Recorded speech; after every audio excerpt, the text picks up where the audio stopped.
morning to Bonjour à everyone. tous, bienvenue à tous ceux qui nous ont rejoints en ligne. Donc, je suis vraiment très contente de vous voir ici, de voir des gens ici. Merci beaucoup.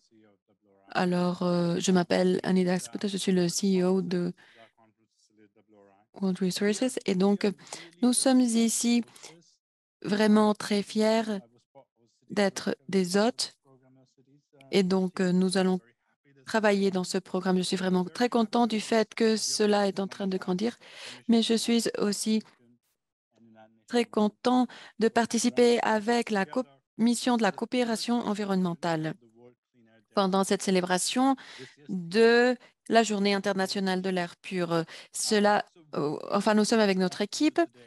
Ce que nous allons faire aujourd'hui est reflété pendant ces années de coopération dans l'Amérique du Nord. Nous avons des gens du Canada, des États-Unis et du Mexique. Cette coopération régionale nous montre le succès non seulement pour cette région, mais aussi à travers les barrières.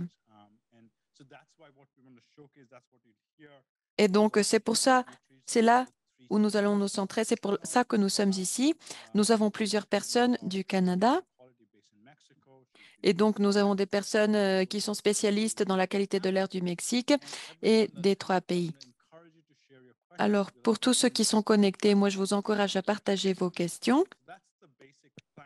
Et donc, voilà, c'est le plan de base pour aujourd'hui. J'aimerais vous dire que les gens qui nous ont rejoints dans le Zoom, il y a un bouton dans la barre inférieure qui ressemble à un monde. Et de cette façon, vous pourrez l'écouter en espagnol et en français. Donc, s'il vous plaît, faites ça. S'il vous plaît, il y a plein de personnes qui sont ici, mais on aimerait vous entendre. J'espère que pendant ces 2 années et demie, on a déjà appris à faire des événements hybrides accomplis. Donc, j'espère qu'on sait déjà comment utiliser ces outils, comment naviguer. Alors, j'aimerais vous parler du programme ici chez WRI. Donc, il y a une information, c'est-à-dire que le 99% de la population mondiale respire de l'air qui n'est pas sain, c'est-à-dire nous tous. Et 7 millions de personnes meurent à cause de cela. Donc, c'est un pourcentage très élevé dans les pays développés. Si on compare ces 7 millions, si on le compare au taux de mortalité, on sait que c'est un chiffre terrible. Alors, le message de base pour notre travail, c'est que il s'agit d'une collaboration de différents segments, de différents secteurs, mais aussi il s'agit d'une seule équipe qui émerge. Chez WRI, nous nous sommes centrés dans la connexion entre l'air propre et du point de vue historique. Il y a une connexion directe entre l'air propre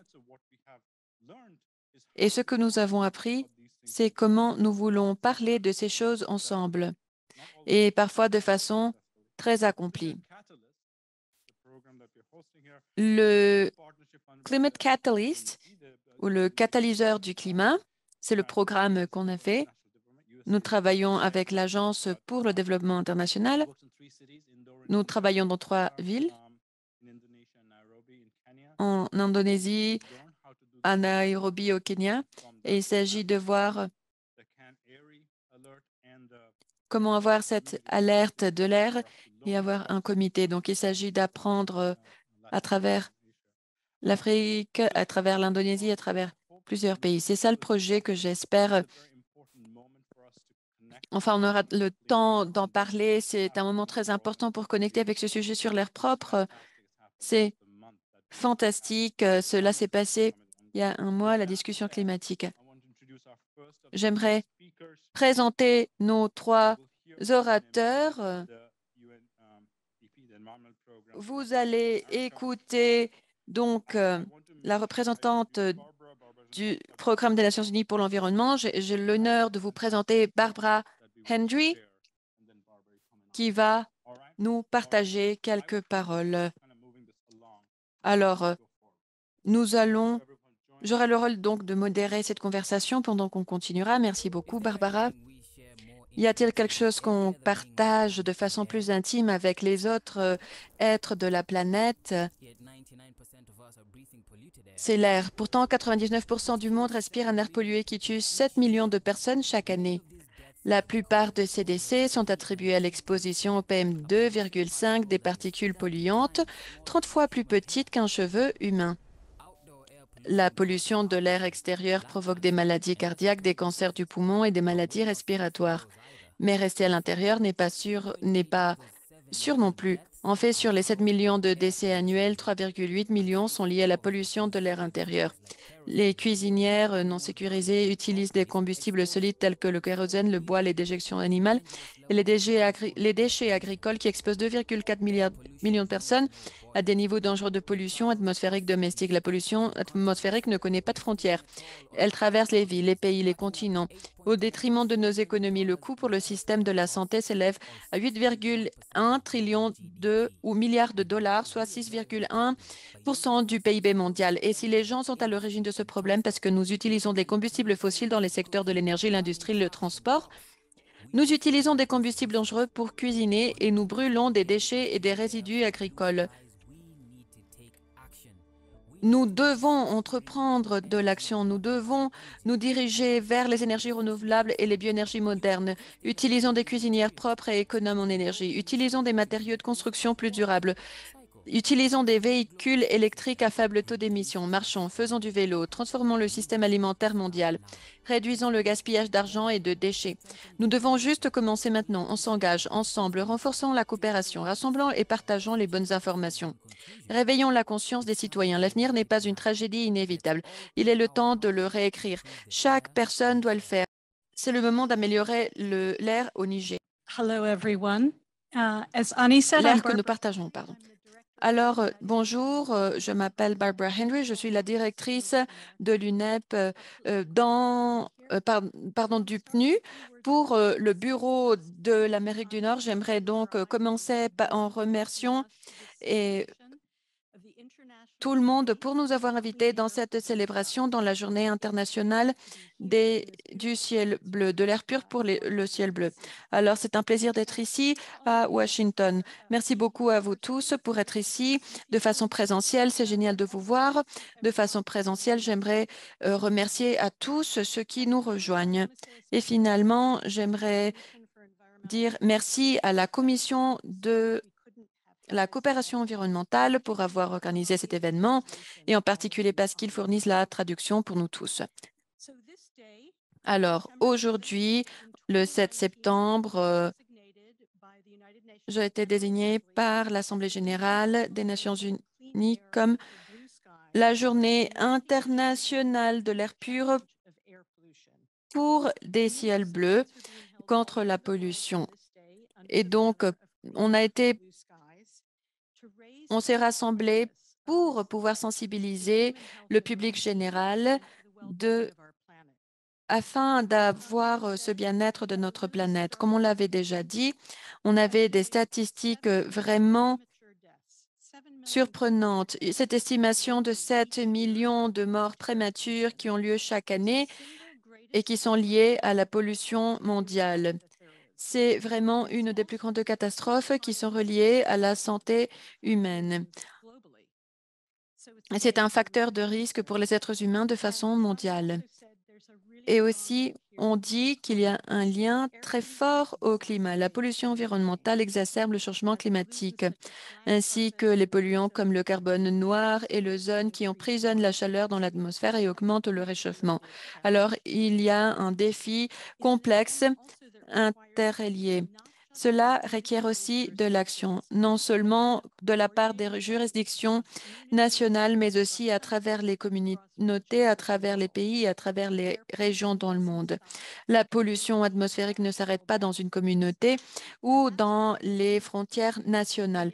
C'est pourquoi le sujet de la journée de l'air pur pour le ciel bleu de cette année, c'est l'air que nous partageons, en reconnaissance de la nature transfrontalière de ce défi et de la nécessité d'une planification, d'une surveillance et d'une intervention qui soient intégrées. Notre rôle en tant que programme des Nations unies pour l'environnement est de soutenir la lutte contre la pollution atmosphérique à l'échelle mondiale, notamment en évaluant les progrès réalisés par les États membres des Nations unies dans l'amélioration de la qualité de l'air. Récemment, le PNU a publié un résumé global des actions sur la qualité de l'air ainsi que des rapports plus approfondis de 6 régions. Faisons le point sur les politiques et les programmes à travers le monde ainsi que leur impact. Et il y a eu un approfondi dans 6 régions où il y a de l'information plus spécifique. Dans notre région, le rapport intitulé Actions on Air Quality in North America, ou les actions sur la qualité de l'air en Amérique du Nord, a été publié plus tôt cette année avec l'appui du bureau régional du PNU pour l'Amérique du Nord, ici à Washington, D.C. Nous avons travaillé en étroite collaboration avec nos collègues du Canada et des États-Unis et plusieurs personnes parmi vous ont participé dans cette conversation. Il s'agit d'un agenda vraiment très urgent. Il s'agit d'une coopération et c'est pour cette raison que nous sommes vraiment très contents de vous avoir ici et on espère vous avoir parmi nous dans cette conversation. On est particulièrement content d'avoir le directeur exécutif de la Commission de coopération environnementale, Daniel Taillant. Daniel est un défenseur mondial chevronné de la justice environnementale et de la protection de l'environnement. Il a travaillé pendant des décennies avec des agences de développement internationales et a été conseiller auprès de gouvernements et d'organisations de la société civile en Amérique latine et dans le monde entier. Donc, sans plus tarder, je cède la parole à Daniel. Merci.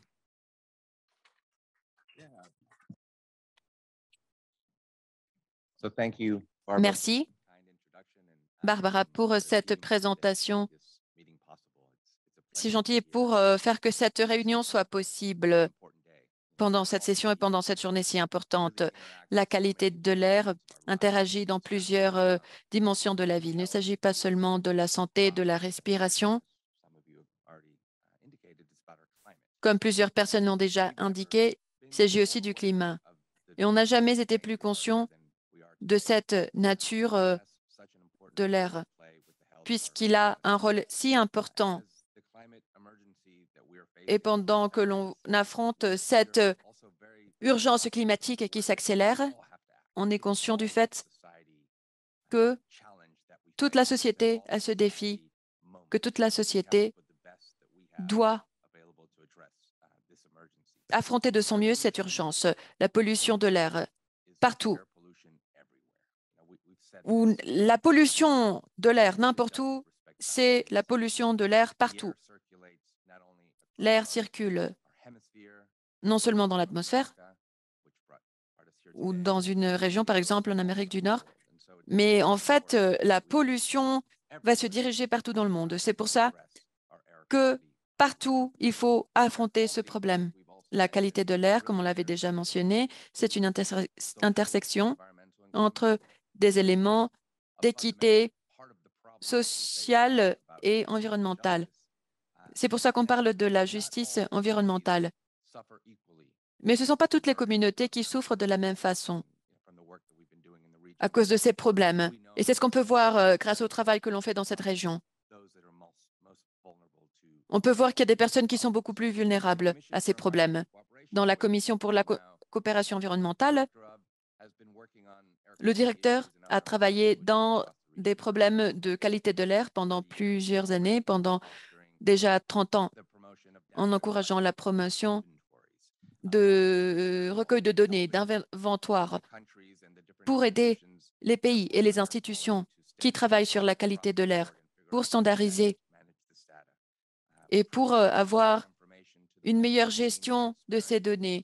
Il s'agit d'être plus transparent sur la qualité de l'air et de travailler dans plusieurs pays pour affronter la pollution de l'air de façon locale. Et ce qui est très important, et c'est la façon de le faire, il faut avoir des partenariats.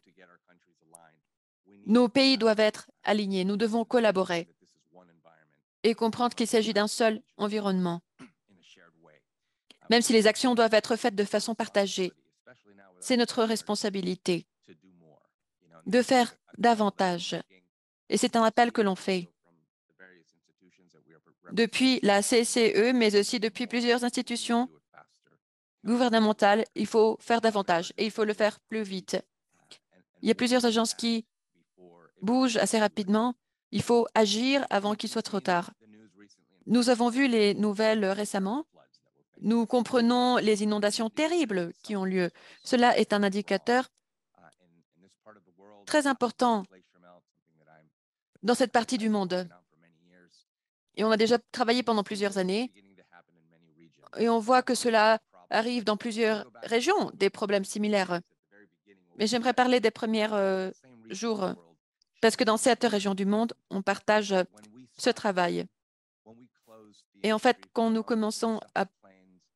Lorsque nous arrêtons d'utiliser ces voitures, lorsqu'on arrêtera d'utiliser ce charbon noir, qu'est-ce qui va se passer?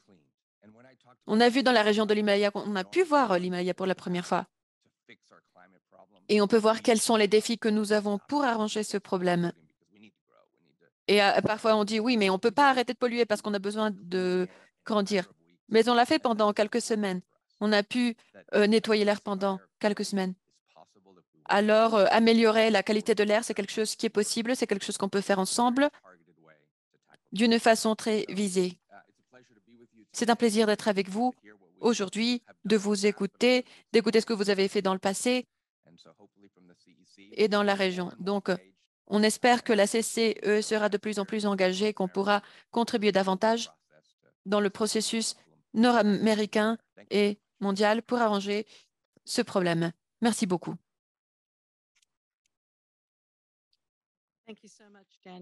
Merci beaucoup, Daniel.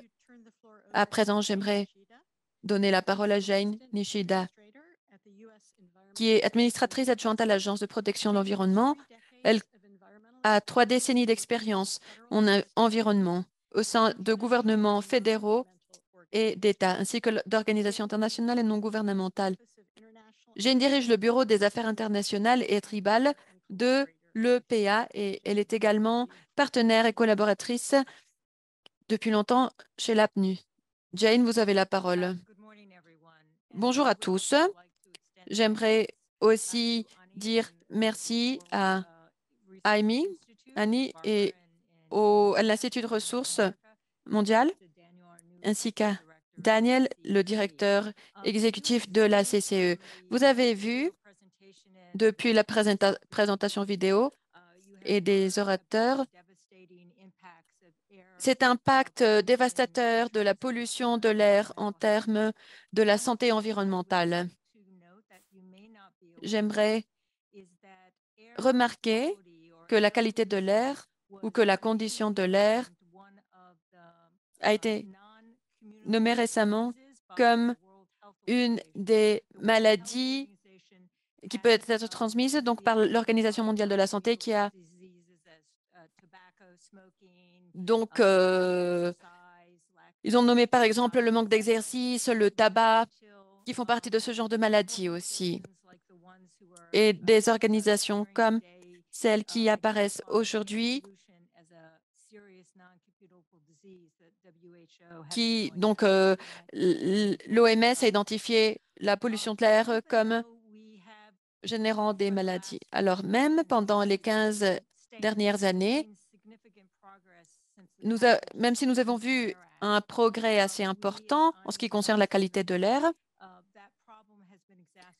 nous voyons que ce problème a été exacerbé par le changement climatique et tout ce que nous devons faire, c'est d'aller aux États-Unis ou n'importe où dans le monde pour voir les incendies forestiers dévastateurs en Californie qui affectent la santé humaine, mais aussi l'énergie. La Californie a des problèmes de génération électrique à présent. Nous avons vu aussi les inondations dévastatrices ce week-end dans la Géorgie du Nord. Il y a eu des inondations catastrophiques aussi au nord du Mississippi qui se sont exacerbées, ou plutôt qui ont exacerbé d'autres problèmes. Alors à présent, on a des problèmes avec l'eau potable. Il y a plusieurs problèmes qui ont été provoqués par ces inondations à Jackson. Il y a des problèmes qui ont été provoqués par ces problèmes climatiques et qui finalement sont provoqués par le changement climatique. Il faut voir de quelle façon l'affronter parce qu'il y a une crise, comme on l'a déjà mentionné. On ne peut pas nier cette relation entre le changement climatique, la pollution de l'air et les différents défis que nous affrontons. Alors, lorsque le président Biden est entré dans l'administration, il a lancé l'agenda la plus ambitieuse dans l'histoire de notre nation. Il s'agit où l'Agence de protection a essayé de mettre en œuvre la vision du président pour instaurer cette intégrité scientifique, pour promouvoir l'air propre, pour affronter le changement climatique et gérer la justice climatique. Nous avons cette approche gouvernementale, ce qui inclut la réduction de l'inflation et des investissements historiques pour affronter cette crise. Il s'agit d'un agenda très ambitieux dans l'histoire des États-Unis qui va changer des vies de millions de personnes. Les États-Unis veulent réduire les émissions de 50% pour 2030 et on veut atteindre les émissions zéro vers 2050. On veut aider des communautés qui ont été vulnérables du point de vue historique. Les législations pour l'APA veulent réduire la pollution de l'air dans certaines zones, dans les ports, et on veut placer les véhicules lourds. La législation a utilisé aussi des millions de dollars pour affronter ce problème et le problème de la pollution disproportionnée que les communautés affrontent. Cela inclut du soutien pour le suivi de l'air dans les communautés en première ligne. Dans cette administration, il y a un nouveau fonds qui a été créé pour déployer les technologies zéro émission qui vont aider à générer de l'électricité propre. La législation destine des ressources aussi pour réduire des émissions dans les secteurs du gaz et du pétrole.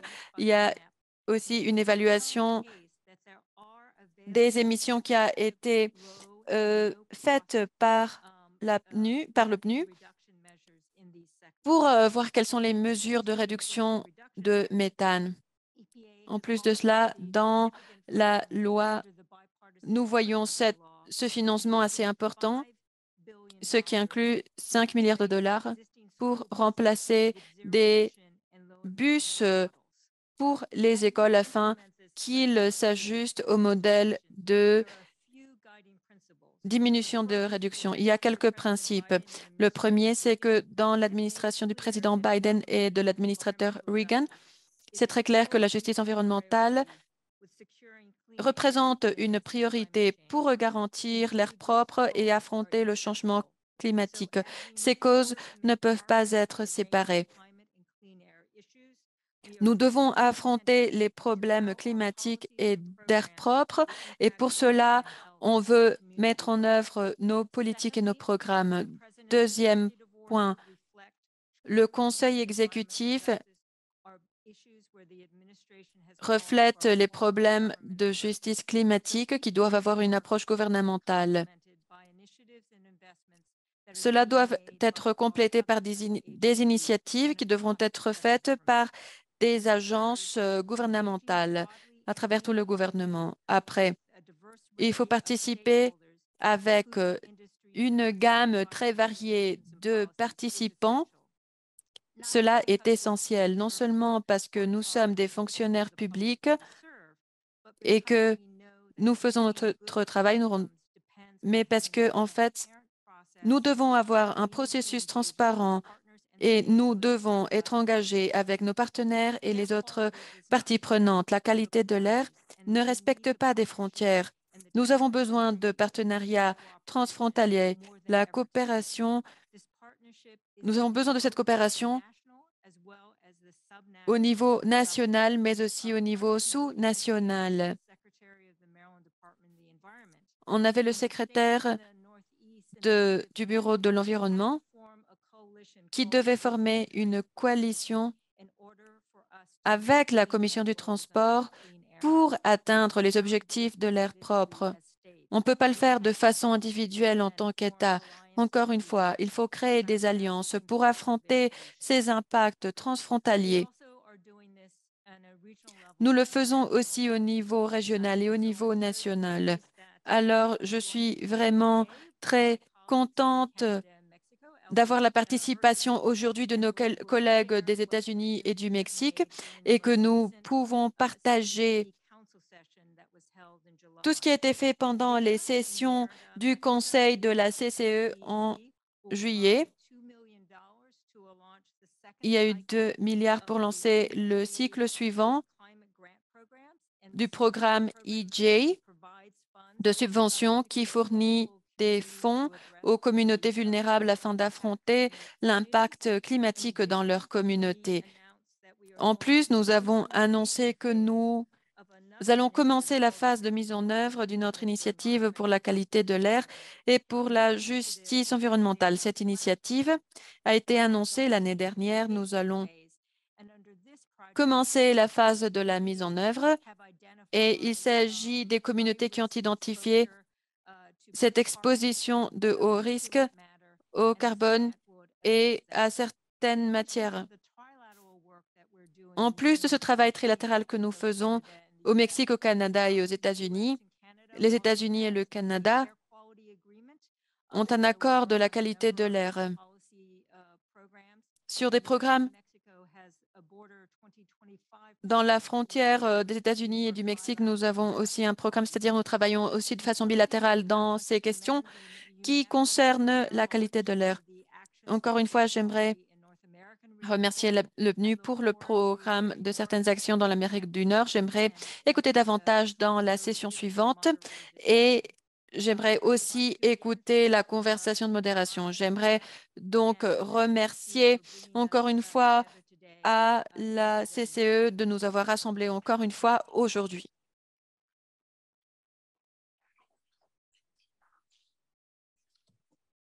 Thank you, Jane. I just want to thank. Merci beaucoup.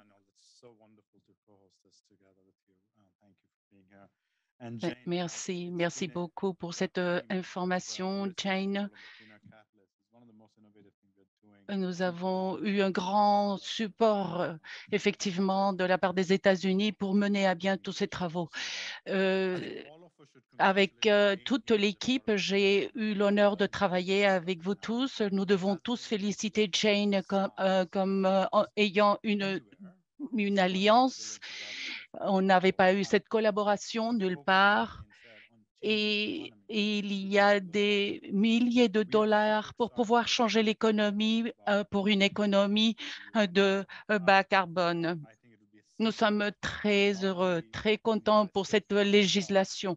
Je sais qu'il y aura un changement aux États-Unis et cela va avoir une influence dans le reste du monde pour tout ce qui doit se faire. Alors, merci beaucoup. Nous sommes très heureux. Comme l'a dit Jane, donc cette histoire s'agit d'une coopération entre les pays et il y a une coopération régionale. Je veux présenter l'orateur du Canada, Cécile. Cécile Su et donc travaille à une histoire de coopération fructueuse en matière de qualité de l'air. Elle a travaillé pendant 5 ans en tant que directrice des ressources naturelles. Et avant de s'incorporer, elle a travaillé pendant 5 ans comme directeur de CANED, un centre de recherche pour l'innovation énergétique. Merci pour cette présentation. Je suis très heureuse d'être ici parmi vous pour pouvoir parler de la contribution de Canada pour pouvoir réduire la contamination et la pollution. Nos orateurs ont déjà mentionné plein de choses concernant la qualité de l'air au Canada. Il s'agit d'une coopération entre les plusieurs parties du gouvernement. Et cela a été développé par le biais d'un processus multidisciplinaire qui a inclué toutes les juridictions quand il a été adopté en 2012. La nature collaborative de la nature ont été clés pour avoir un succès concernant le système de gestion de la qualité de l'air. Cela a eu un progrès et de tous les composants et des systèmes, par exemple des standards de la qualité de l'air pour améliorer cette qualité de l'air et pour pouvoir diminuer les émissions. Et de la part du gouvernement fédéral, il y a eu quelques applications dans des zones tribales et cela inclut quelques standards dans différentes juridictions également. Cela aborde la diminution de quelques véhicules et quelques produits de consommation. Je parle également de quelques éléments comme quelques éléments qui nuisent notre environnement. Tout cela est lié avec la justice environnementale. Il y a eu des actions pour pouvoir réduire les effets, tous les gaz à effet de serre. Et pour nous, réduire le méthane est une priorité du gouvernement. Nous avons réduit de façon significative les émissions du méthane par le biais de l'économie et nous avons réussi à diminuer les polluants des particules. Quand nous réduisons le méthane, nous pouvons également réduire le niveau de consommation. L'air propre est très important, mais une troisième partie de la population vit dans des zones où la qualité de l'air n'a pas une bonne condition. Bien sûr que cela est le résultat des contaminants, des polluants dans l'air qui se produisent. Le Canada et les États-Unis reconnaissent cela parce que quand nous travaillons pour aborder ces problèmes qui sont liés avec la pluie acide, nous avons adopté il y a 30 ans un accord de qualité de l'air. Et nous avons cet accord a été confirmé dans les années 2000. Nous parlons des polluants et des contaminants qui se trouvent dans l'air. Nous avons eu une réduction également du CO2. Nous avons eu 78% de réduction au Canada. Nous avions 36% de NO2 au Canada et 32% aux États-Unis. Et cela, bien sûr, cette diminution provoque la fermeture de quelques installations qui utilisent encore du carbone et cela, nous l'avons substitué par des usines plus efficaces avec des réglementations nouvelles qui ont été présentées en 2016 pour réduire les émissions de polluants qui encore plus.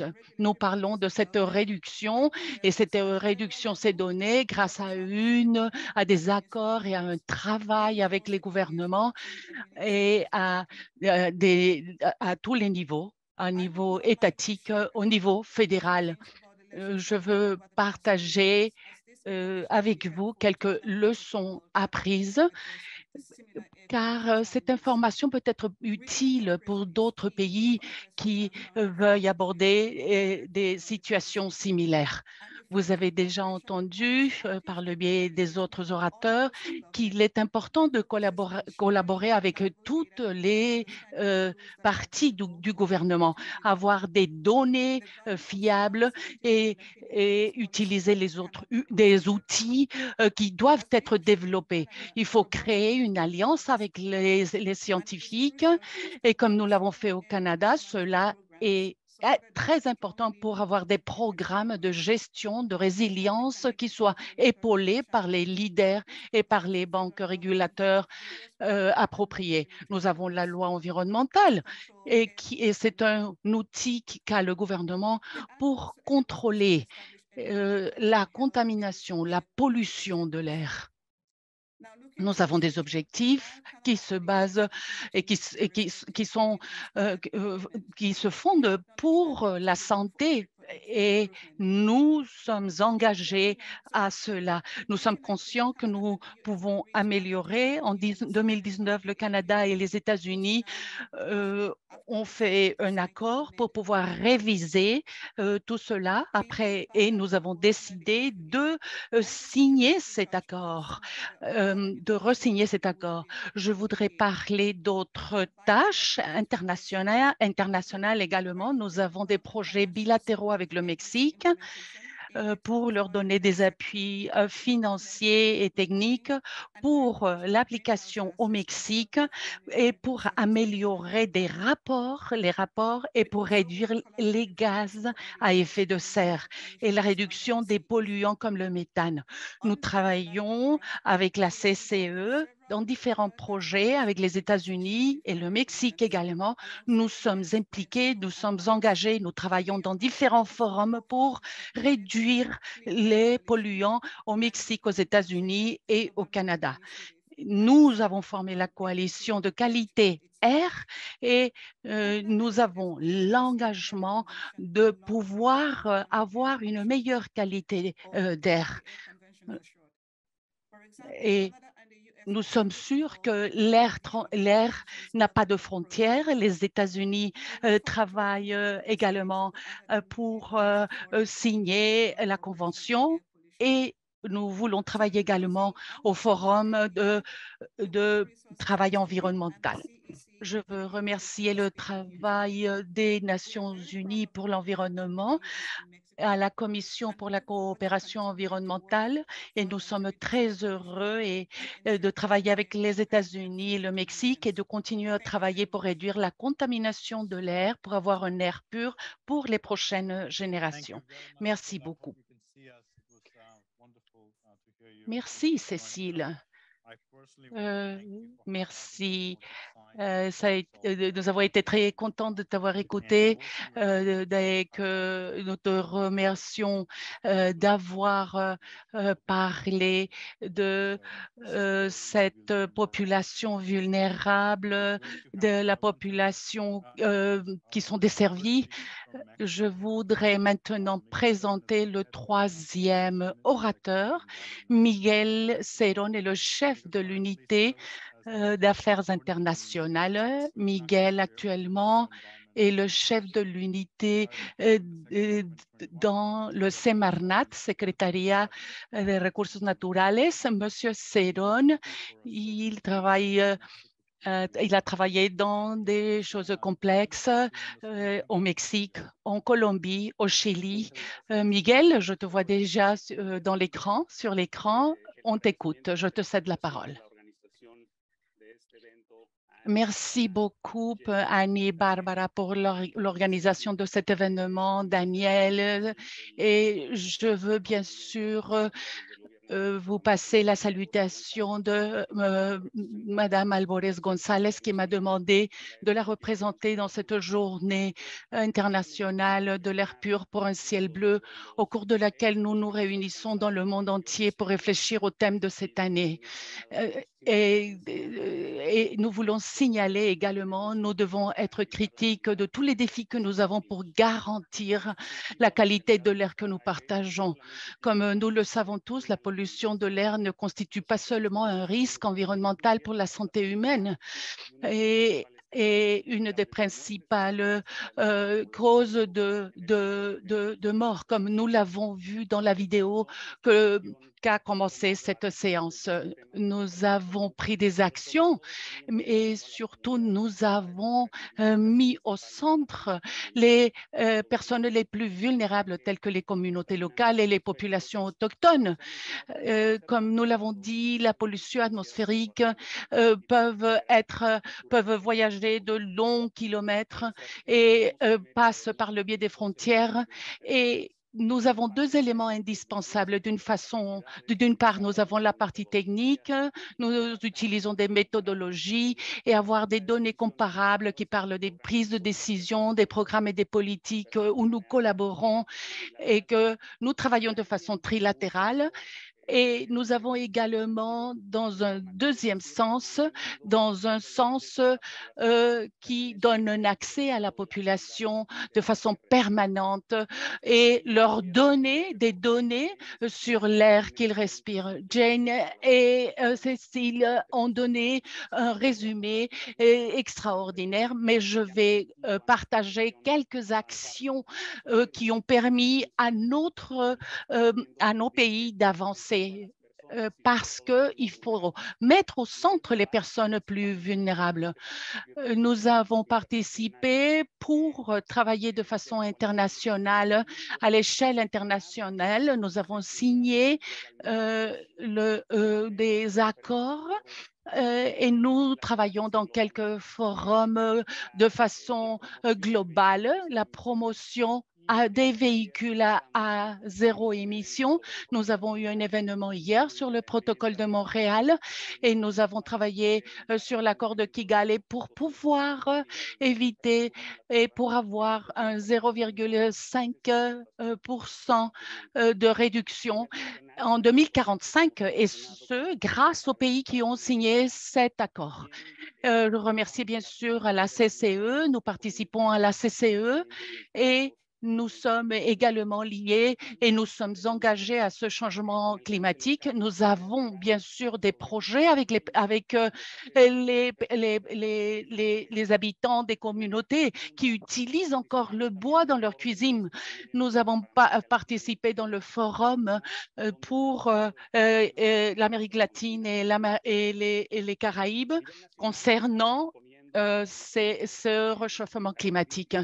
En tant que caractéristique du gouvernement du Mexique, depuis 2004, nous avons travaillé sur le registre de tous les airs polluants. Nous travaillons sur la qualité de l'air et nous avons appliqué quelques programmes pour améliorer la qualité et avec les différents gouvernements, niveau fédéral, l'ordre local, pour pouvoir avoir tous les mécanismes qui puissent nous aider à améliorer la qualité de l'air. Nous avons renforcé de façon trilatérale notre programme trilatéral 2020-2025 pour le design, pour la réduction de la consommation et le plan d'action au Mexique. Toutes ces actions sont articulées non seulement dans le secteur environnemental ou le secteur local ou le secteur régional, mais également avec tout le reste.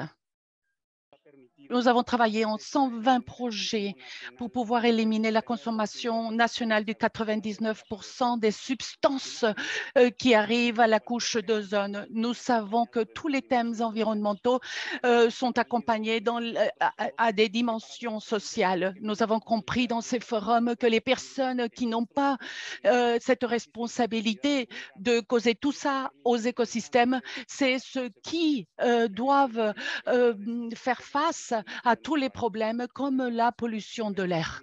Et c'est pour cela que nous devons intégrer à niveau national, régional et local la justice environnementale comme un critère primordial de nos politiques pour avoir un environnement sain et pour avoir de façon plus rapide les objectifs que nous avons. Et bien sûr, la demande d'air pur pour un ciel bleu et dans le monde entier. Je vous remercie beaucoup. Merci, Miguel. Merci. Nous avons eu un petit problème technique, mais nous te remercions de t'avoir connecté.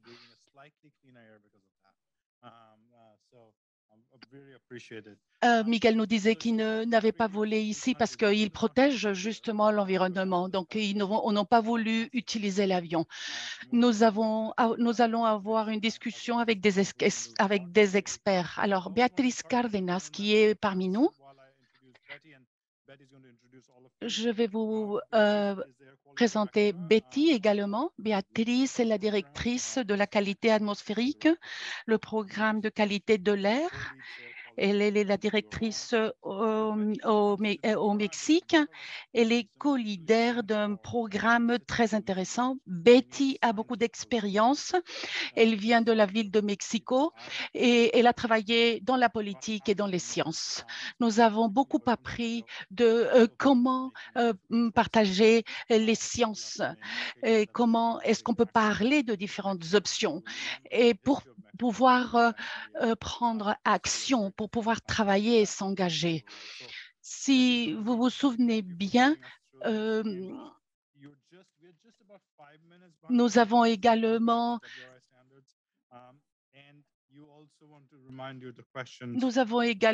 nos collègues qui vont donc répondre les questions du public. Ouais, je pense que nous allons rester quelques minutes après. C'est un commentaire pour le public qui nous écoute, qui se trouve par le biais de Zoom. Donc, je vais présenter le panel. Et nous allons poser des questions et on va bien sûr voir quelles sont les expériences et quelles sont l'expérience de nos panélistes.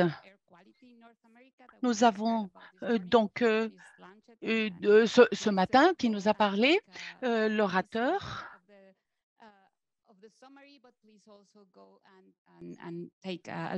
Nous avons bien sûr la partie du résumé. Nous avons également le document. Il y a Monsieur Eddie Chang. Lui, elle est directrice exécutive des ressources de qualité de l'air en Californie. Merci, Eddie. Et nous avons Susanna Lemberg. Elle est directrice de l'Institut à l'Université de George Washington. Merci. Et au panel, nous avons Orlando Cabrera Rivera. Lui, il est le chef de l'unité pour la combination, pour la coopération environnementale. Merci beaucoup.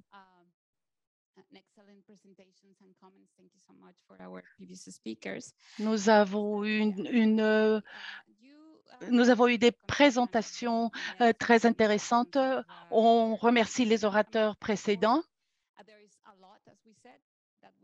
Nous avons le rapport de l'Amérique, des États-Unis et de l'Amérique du Nord.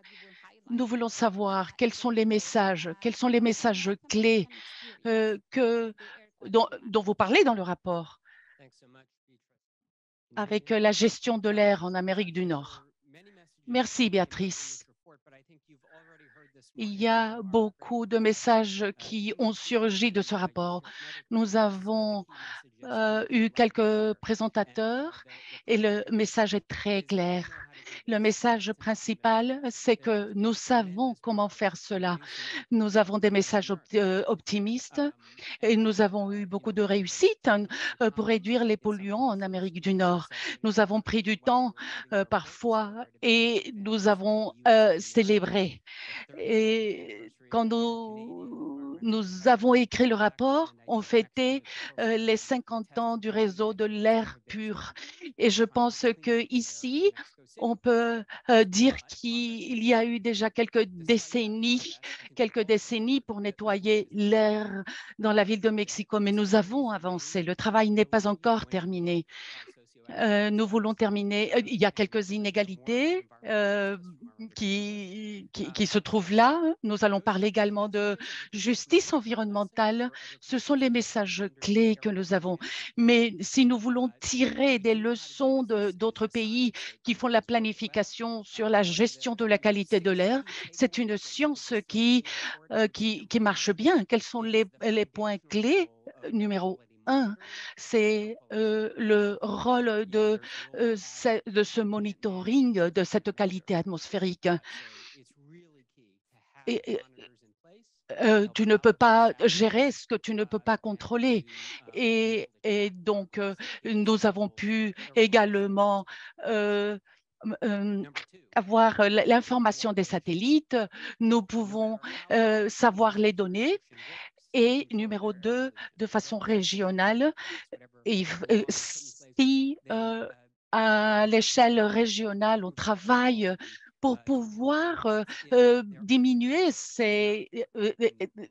et avoir un air avec des chiffres sains, acceptables. Je pense que de toute façon, les autres qui sont voisins et qui contaminent l'air l'air ne connaît pas de frontières, donc cet air va traverse cette frontière sans le demander. Et il faut approuver les lois, voir quels sont les progrès, et tu dois voir et peut-être fortifier ces règlements, améliorer les lois, améliorer cette application de la loi. Mais je trouve que ce sont des progrès intensifs. Numéro 4, il faut avoir des instruments juridiques. Quand tu dois, bien sûr, le PNUM a un rapport qui considère ce cadre légal pour pouvoir demander aux gens qu'ils lisent tous ces rapports.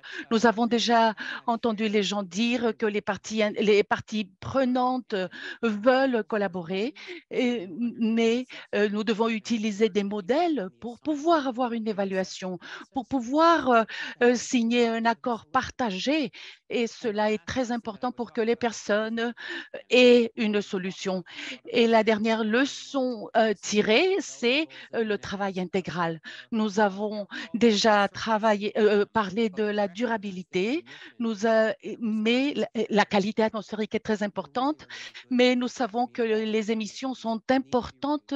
De toutes ces émissions doivent se réduire. Il y aura des bénéfices multiples en santé. On parle du climat également, de sécurité, d'énergie, sécurité d'aliments, des bénéfices économiques beaucoup plus amples, une meilleure qualité de vie. Et tous ceux qui acceptent cette gestion de qualité atmosphérique, c'est très positif de pouvoir réduire tout cela. Merci, merci. Et bien sûr, s'il vous plaît, vous devez lire le document. C'est un conseil que je vous donne. Nous avons déjà écouté l'inégalité, non pas aux États-Unis, mais nous parlons des minorités. On parle des personnes desservies, des personnes qui n'ont pas beaucoup de moyens. Et dans cette communauté, et comme vous l'avez déjà dit, il y a des sources de contamination atmosphérique. Il y en a beaucoup de sources. Nous avons des installations industrielles, des routes, les aéroports, etc. Mais la Californie a été le premier État aux États-Unis qui a formalisé les inégalités dans cette exposition de polluants atmosphériques.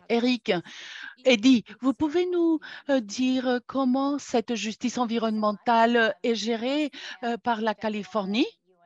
Merci, Béatrice. Le PNUMA, tout d'abord, je m'excuse parce que je n'ai pas pu être personnellement avec vous. En Californie, nous travaillons dans des panels comme celui-ci et nous avons, bien sûr, je peux vous dire que la Californie a eu un air très pollué. Nous avons eu les pires journées de pollution de l'air. Nous avons utilisé beaucoup de stratégies, des structures de normes, des accords juridiques.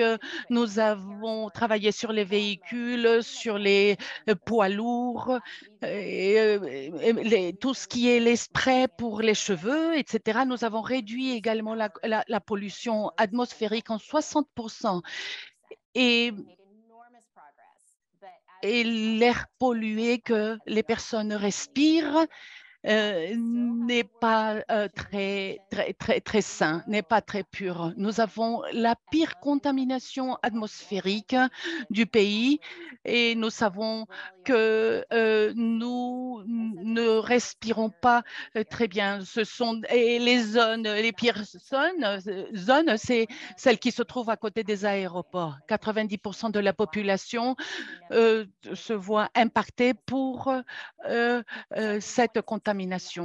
Les latinos, les personnes de couleur, enfin, ce sont les personnes qui vivent dans ces endroits.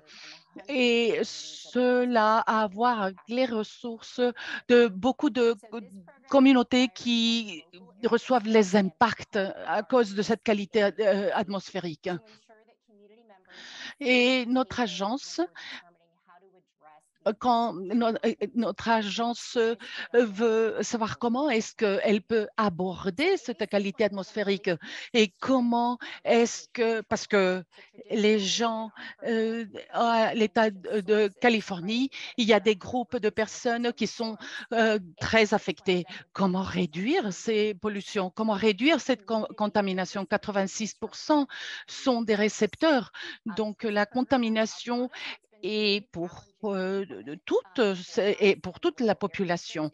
Nous avons un programme qui a été très difficile d'appliquer. C'est une nouvelle façon de travailler et d'échanger, d'avoir des échanges avec les communautés. Nous travaillons avec des comités directeurs qui travaillent avec d'autres districts locaux pour créer des programmes pour avoir un air plus pur. Ce sont pour des réductions. Et tout dépend du polluant, tout dépend si c'est des poids lourds, on peut parler de pesticides, des ressources industrielles qui impactent une certaine communauté.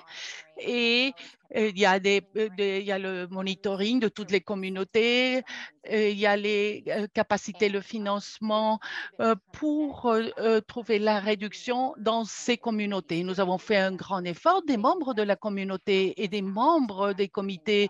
Et ils ont investi des heures pour pouvoir développer et appliquer ces services. Et le besoin de la transparence dans notre monde, ainsi que le besoin de maintenir cette confiance de la part des communautés. Mais aussi, j'aimerais vous dire que ce programme a un centrage dans la communauté. Et en fait, c'est une des premières communautés, c'était dans la partie centrale donc dans la partie de la Californie et avec la frontière avec Mexicali.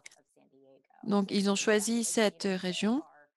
On a aussi choisi la communauté de San Diego. Ce sont des communautés qui sont en train de faire l'expérience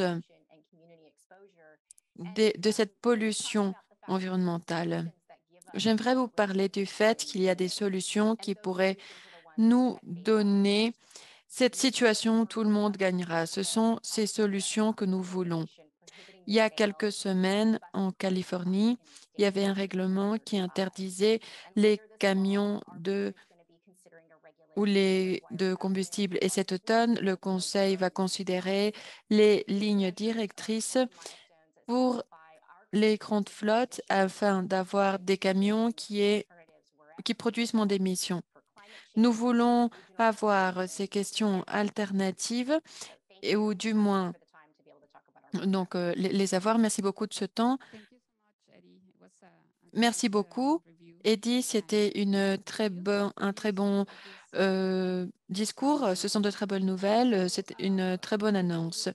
Alors, nous allons continuer avec Susan. Susan, tu as été l'auteur d'une étude de 30 villes pour déterminer l'extension des droits environnementaux.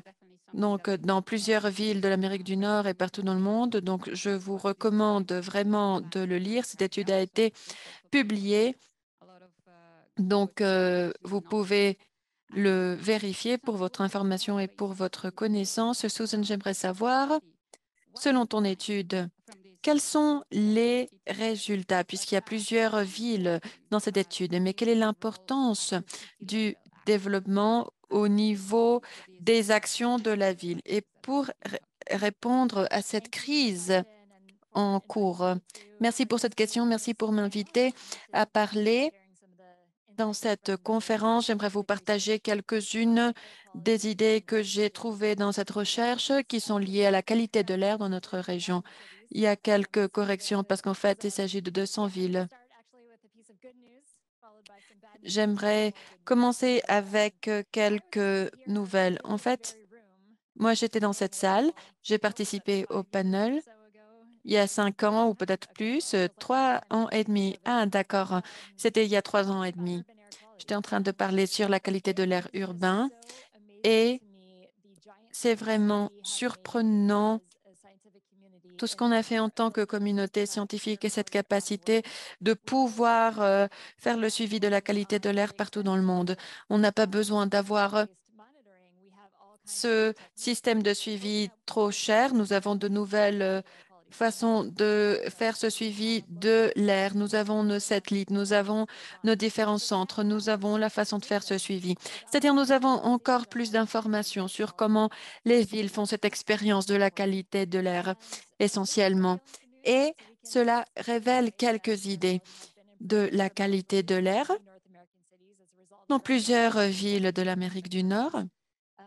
Et on peut voir le résultat des différents programmes. Et ici, nous avons de mauvaises nouvelles, malheureusement. La première, c'est que la qualité de l'air et les standards de la qualité de l'air ne sont pas protégés par la santé publique. C'est-à-dire, par exemple,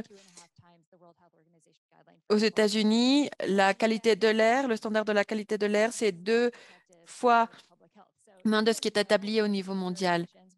Et donc, même s'il y a des juridictions, les États-Unis ont des normes pour la qualité de l'air, mais ces normes ne sont pas suffisamment strictes pour protéger la santé publique. Et deuxième point, c'est ce que les autres orateurs ont dit aujourd'hui auparavant.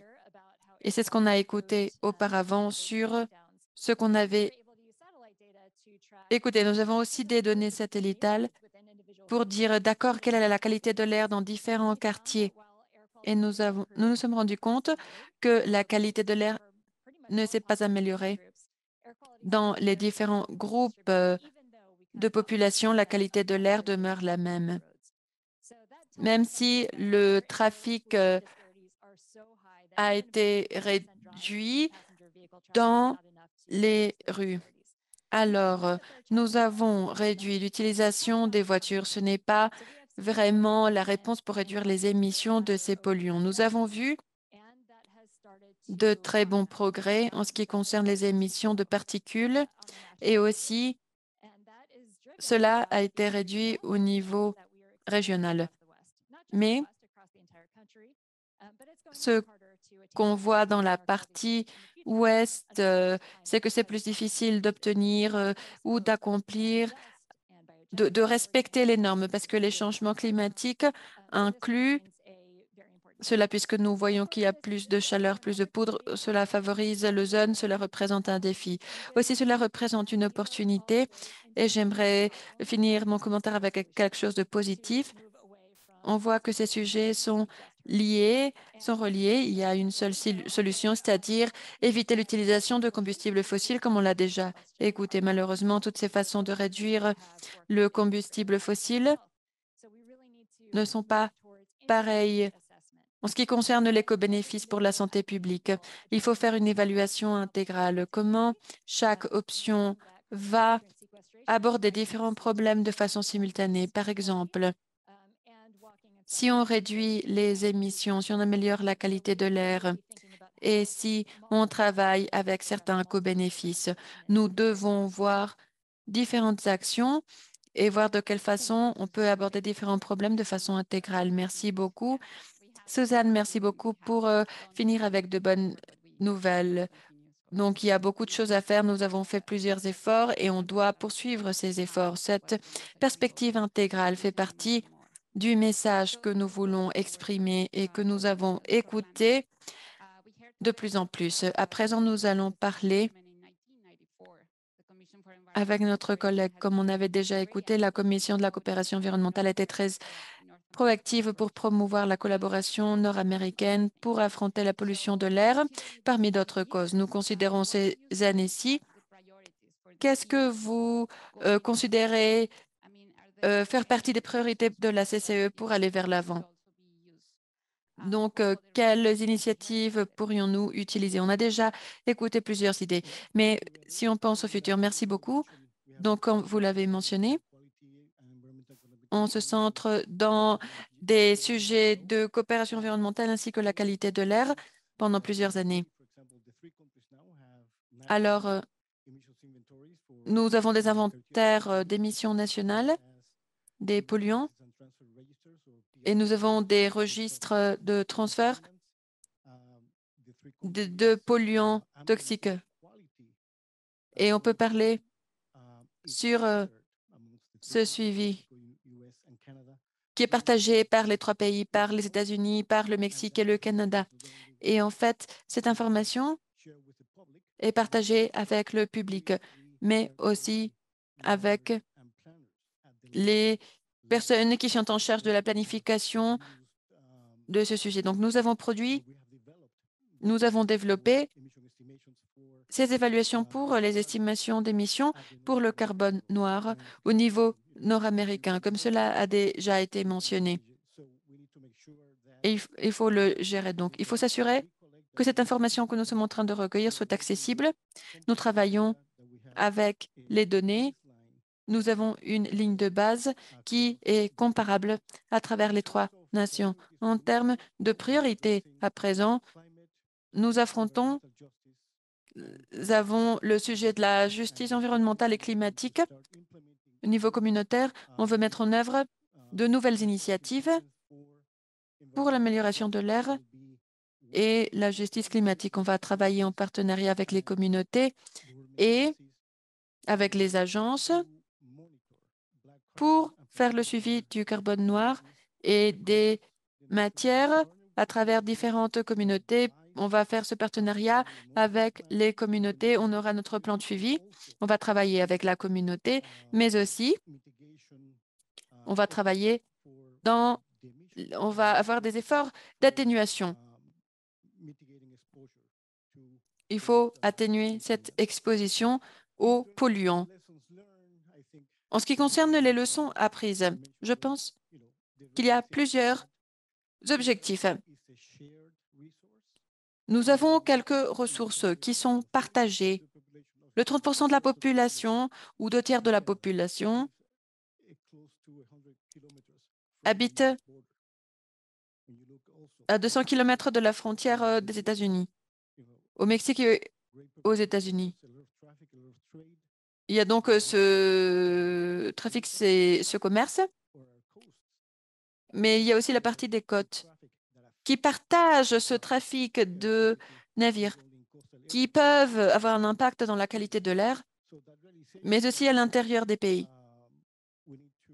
Essentiellement, on doit être conscient qu'il y a des sources à l'intérieur de la frontière qui sont aussi très importantes. Il faut avoir des données compatibles, cela est très important, comme on l'avait déjà mentionné, mais ces données doivent être disponibles aussi au public général et aux personnes qui prennent les décisions. J'aimerais aussi dire que si vous avez besoin de travailler au niveau légal, on a besoin de la participation totale. Cela est essentiel. On veut avoir des actions qui soient adaptées et qui considèrent le contexte des communautés qui ont cet impact. Merci beaucoup. Et donc, on a hâte de voir tous ces projets au niveau communautaire et le résultat. Nous avons quelques questions de la part de l'audience. Je vais les lire. Donc, Eddie aussi, en tant que panéliste, pourrait avoir quelques commentaires. Alors, on a fait emphase sur la pollution de l'air à cause des combustibles fossiles, mais on n'a pas fait attention à l'agriculture. Par exemple, l'impact du bétail, des fertilisants qui ont un impact dans la pollution et en particulier en ce qui concerne le méthane. Comment les actions pour l'air pur peuvent prendre ça en compte? Oui, bien sûr. En fait, nous nous sommes centrés non seulement dans la partie de l'Amérique du Nord, mais aussi dans les actions du PNU de façon globale. On voit tous les secteurs qui contribuent à la pollution. L'agriculture est un des principaux secteurs. Et en fait, c'est une des catégories que nous avons ajoutées pour les actions mondiales de 2020. Parce qu'en fait, il y a eu quelques modifications par rapport au plan de 2016 lorsque le PNU avait commencé ce programme. Mais on voit en Europe que plus de 50% des particules de matière peuvent être attribuées aux fertilisants ou aux poudres de certains combustibles ou de carbone noir, par exemple. Alors, l'agriculture est un secteur très important. Il contribue de façon très importante à la pollution. Alors, nous recherchons des façons différentes de faire des lois pour réduire cette contribution. Par exemple, il y a l'agriculture de conservation qui réduit l'utilisation de ces produits d'engrais, mais aussi il faut réduire la partie de brûlure, parfois en utilisant des produits d'agriculture. Si on utilise d'autres combustibles pour réaliser ces processus de combustion qui ne peuvent pas être évités, mais afin de les faire plus efficaces. D'accord, oui, peut-être je pourrais ajouter quelque chose depuis la perspective de la Californie. La Californie est un État qui dépend beaucoup de l'agriculture. C'est une des régions les plus importantes d'agriculture et nous avons aussi une des zones dans cet État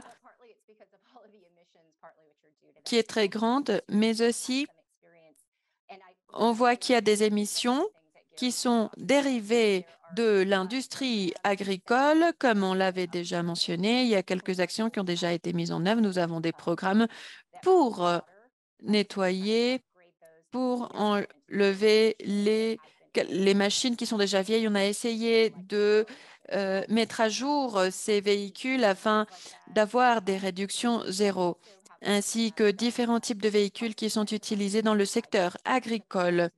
Nous avons aussi essayé d'aider à créer donc différentes technologies pour recueillir le méthane et on essaie de réduire les combustibles fossiles. Nous avons quelques programmes qui sont reliés au département de l'agriculture pour avoir un programme de sol en bonne santé. Nous avons plusieurs programmes, nous avons des subventions pour cet agenda et pour que les gens puissent utiliser leur compost ainsi que les déchets agricoles et les déchets urbains pour remplacer cette utilisation d'engrais. Et ce sont une des actions que nous mettons en œuvre. Merci beaucoup, Eddie. En plus du secteur agricole. Du secteur agricole, nous avons une question. Nous savons tous qu'il y a des incendies forestiers dus au réchauffement que nous avons. Mais les programmes de gestion peuvent contribuer à réduire ces émissions. Bon, il y a un commentaire également de Sayo Pasma, qui a été la première personne au Royaume-Uni d'avoir une liste de polluants. Et il pense que cette reconnaissance déroule à cause des impacts des personnes qui se trouvent à l'hôpital dus à des maladies qui sont dues à l'air contaminé. Bon, il y a eu une première personne qui a dit que c'était aux maladies. Oui, c'était Keith Debra. C'était un garçon de 8 ans qui au Royaume-Uni. Et cela fait que la communauté médicale participe. Il y a eu des personnes qui se sont impliquées, qui se sont engagées, qui ont participé et ont exprimé l'importance de la qualité de l'air. Mais notre histoire est beaucoup plus puissante quand les docteurs, quand les médecins expriment que la qualité de l'air n'a été jamais mentionnée. Cela, bien sûr, est essentiel, mais nous devons avoir une vision médicale comment est-ce qu'on peut éviter l'exposition à ces polluants parce que les politiques ne sont pas appliquées de façon rapide. 99% de la population est exposée à une mauvaise qualité de l'air, c'est-à-dire que l'air a des polluants. Il y a une autre question, nous avons une autre question ici.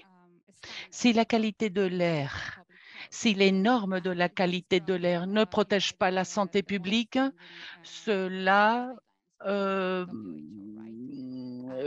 pense que il parle des linéaments plus exigeants de l'OMS de l'année dernière. Qu'avons-nous besoin pour que ces normes de la qualité de l'air puissent avoir des normes ou qu'il y ait des normes en Amérique du Nord? Moi, je peux commencer. Je peux répondre. Pour que les normes d'un pays puissent avoir ces normes de l'OMS, pour qu'elles protègent la santé publique, les linéaments de la qualité de l'air à une moyenne de 5 microgrammes du PM 2,5, du OPM 2,5. Et il va y avoir un changement, mais il est 2 fois plus élevé que ce que signale l'OMS et la recherche qui a été réalisée concernant les effets de la santé de PM 2,5 plus bas, les pays comme les États-Unis vont réviser les normes pour réduire les niveaux, pour protéger la santé. Par exemple, le nitrogène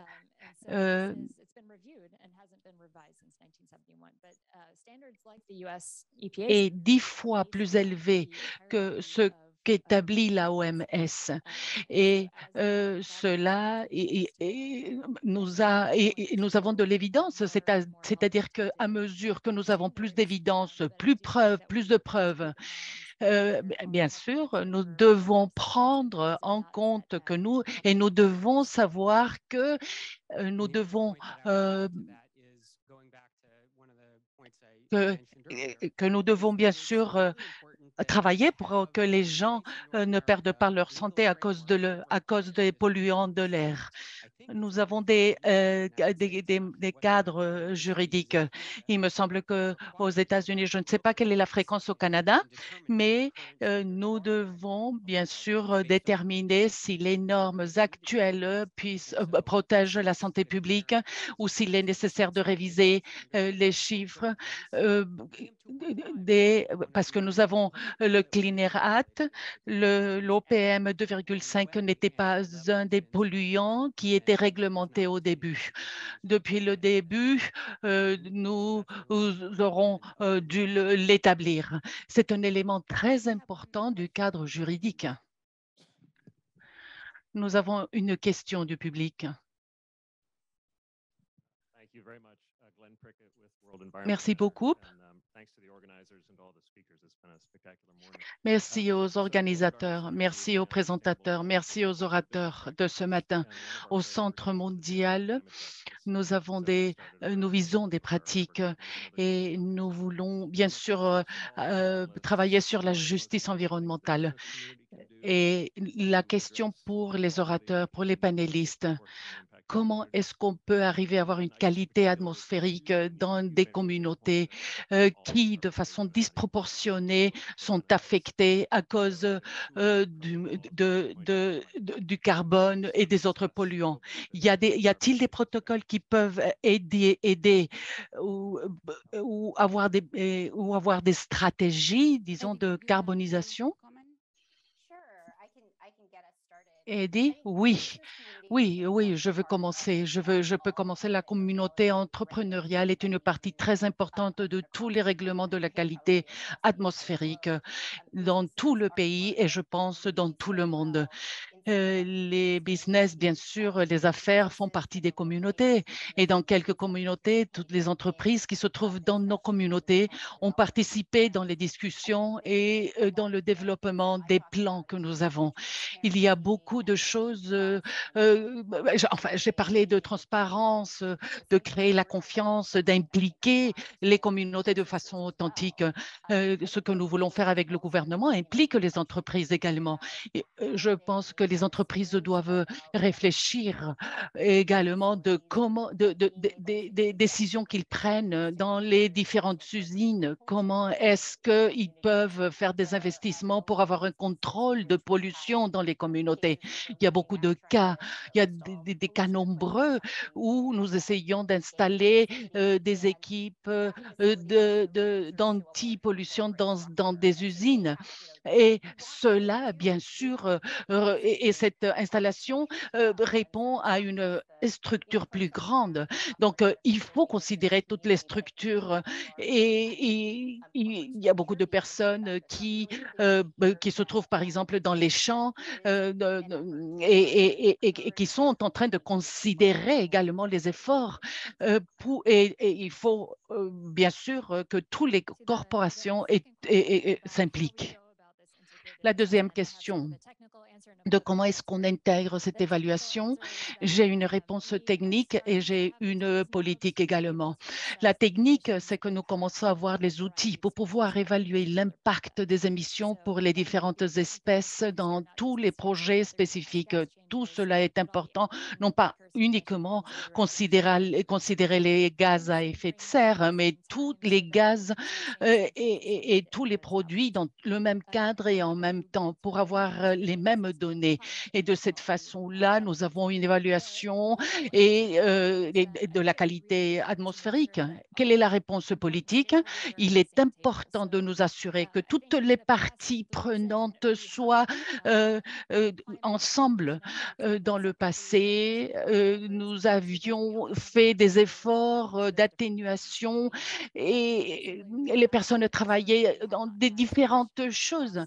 De façon historique, nous n'avons pas eu beaucoup de conversations avec eux. Et quand on voit cela concernant la qualité environnementale, la santé environnementale, tous les secteurs, le ministère des Transports, les différents ministères est différent que le ministère de l'Environnement. Alors, ces gouvernements se fragmentent et cela nous provoque des problèmes. Nous devons nous assurer que toutes les personnes qui se trouvent dans tous les domaines et qui ont de l'information puissent être ensemble pour prendre des décisions. Je voudrais ajouter spécifiquement concernant les toxiques atmosphériques et le registre des émissions. Je pense que c'est quelque chose que nous devons intégrer, bien sûr, le public. Au REDC, au Mexique, nous l'avons intégré. Et nous travaillons avec l'industrie pour avoir toutes les données. Toutes ces données nous montrent l'efficacité de cet effort. Et nous pouvons voir si les efforts ne sont pas suffisants. Nous devons voir quel jour nous pouvons rapporter ces contrôles, comment changer tous les processus pour pouvoir contrôler ou atténuer cette pollution, cette contamination. Plusieurs personnes disent maintenant le registre de contamination est une mesure différente, c'est-à-dire que si tu achètes un jus, toi, tu lis les ingrédients et c'est la même chose avec les étiquettes de l'industrie. C'est pareil. Et ils veulent être de bons citoyens corporationnels et ils veulent également améliorer la qualité de vie des communautés qui se trouvent autour d'eux.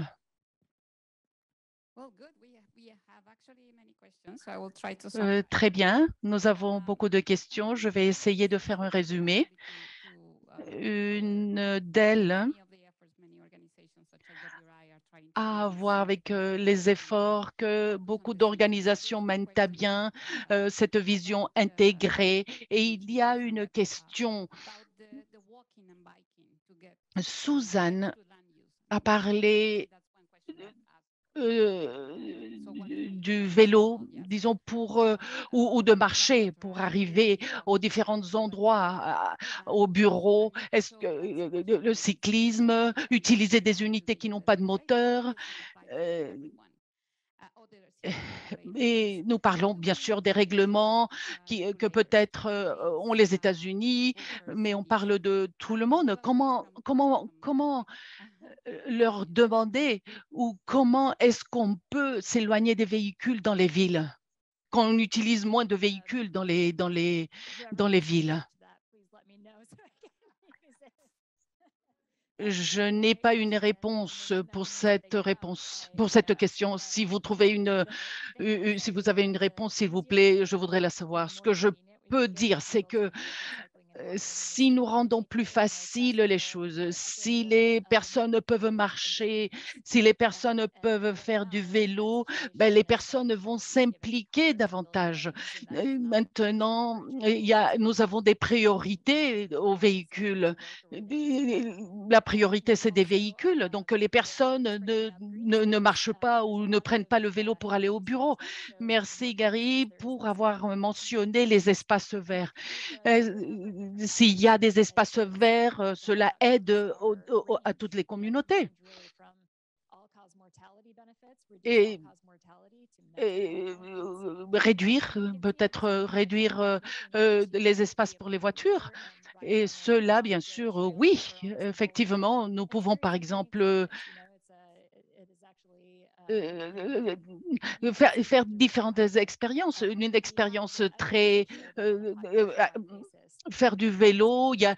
Parfois, nous avons des espaces qui sont justement pour les vélos, des espaces qui sont plus sains, mais nous devons, je pense, faire ces espaces plus sûrs pour que les personnes puissent le faire. Et j'aime bien que les personnes, que cette question soit posée à des personnes qui font les politiques pour qu'il y ait des zones plus accessibles, pour que les personnes puissent choisir ce moyen de transport plus sain. Pouvez-vous nous donner des messages de conclusion? C'est-à-dire, nous avons quelques personnes en charge de faire des politiques dans différentes parties du monde. Qu'est-ce que vous pouvez leur dire d'après l'expérience de l'Amérique du Nord? Puisque nous savons qu'il y a eu une fin assez heureuse. Oui, donc évidemment, cela ne se limite pas à l'expérience nord-américaine. Nous avons aussi l'expérience du PNU et sur les différentes émissions. Il faut éliminer toutes les émissions. Le point clé est de communiquer aux preneurs de décision afin de pouvoir réduire les émissions. D'accord? Alors, je dirais, l'AB 617 nous rappelle que nous devons garantir cette qualité de l'air. Il s'agit d'aller au-delà des technocrates. Il s'agit des personnes réelles. On ne peut pas respirer de l'eau. Pardon, on ne peut pas respirer de l'air embouteillé de la même façon qu'on peut boire de l'eau embouteillée. Alors, c'est très important de pouvoir inviter les personnes dans ce processus afin de pouvoir l'affronter et de pouvoir garantir cette justice environnementale. Il s'agit de travailler avec les personnes de façon collaborative. Et la façon d'aller vers l'avant, c'est de commencer à affronter ces problèmes de justice environnementale. Je pense que cela est relié avec la partie itérative et les évaluations. Et aussi, je voulais aussi parler des différents protocoles et des différents accords que nous avons, puisqu'ils sont toujours... Enfin, il faut s'assurer que nos normes, que nos standards sont aussi mis à jour. Je pense que j'aimerais dire que je suis d'accord avec les paroles d'Eddie. On a besoin d'une participation publique minimale. Ce n'est pas nous contre eux. Tout le monde a besoin de recevoir la même information afin d'atteindre cet objectif commun. Il s'agit d'un effort collaboratif et qui doit venir de toutes les parties de la société. Alors, nous avons déjà beaucoup discuté. Nous allons commencer à célébrer pendant la plénière et dans ces efforts pour mettre en œuvre plus d'actions. Alors, avons-nous d'autres commentaires? Merci beaucoup. Merci Béatrice pour modérer cette conversation si importante avec tous nos panélistes.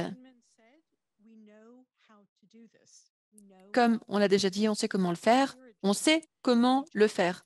On a une agenda très claire. Il faut tout simplement faire pression en Amérique du Nord. Et comme on l'a écouté de la part de tous nos orateurs, il faut agir de telle façon qu'on puisse s'assurer que les communautés les plus vulnérables soient soutenues, identifiées afin d'avoir ces conversations avec eux. Alors,